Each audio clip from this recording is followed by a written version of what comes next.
Well, first off, the people who are on Social Security today need to understand something. Slam dunk guaranteed that program is going to be there in place for those individuals that are moving towards being on Social Security. That program is going to be there for them when they arrive there. But the idea that we have not had the courage to stand up and look Americans in the face, young mid-career professionals, or kids that are my children's age, and looked them in the eye and said, listen, this is a broken system. It has been called a Ponzi scheme by many people long before me. No, what I'm saying is that what he just said, I think most people agree with, although the term Ponzi scheme, I think, is over the top and unnecessary and frightful to many people. But the real issue is that in writing his book, Governor Perry pointed out that in his view, that Social Security is unconstitutional, that this is not something the federal government ought to be involved in, that instead it should be given back to the states.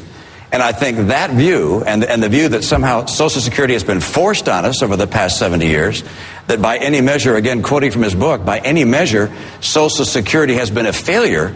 This is after 70 years of tens of millions of people relying on Social Security. That's a very different matter. If what you're trying to say is that back in the 30s and the 40s that the federal government made all the right decisions, I disagree with you. And it's time for us to get back to the Constitution.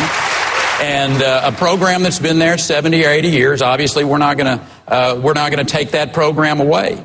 But for people to stand up and support what they did in the 30s or what they're doing in the 2010s is not appropriate for America. But the question is, do you still believe that Social Security should be ended as a federal program, as you did 6 months ago when your book came out, and return to the states? Or do you want to retreat from that? I think we ought to have a conversation. We're having that right now, Governor. Yes, sir. If you'll let me we're finish, running for president. I'll finish this conversation. But the issue is, are there ways to move the states into Social Security for state employees or for retirees? We did in the state of Texas back in the 1980s. I think those types of thoughtful conversations with America, rather than trying to scare seniors like you're doing and other people, it's time to have a legitimate conversation in this country about how to fix that program where it's not bankrupt and our children actually know that there's going to be a retirement program there for them. Governor, the term Ponzi scheme is what scared seniors, number one. And number two,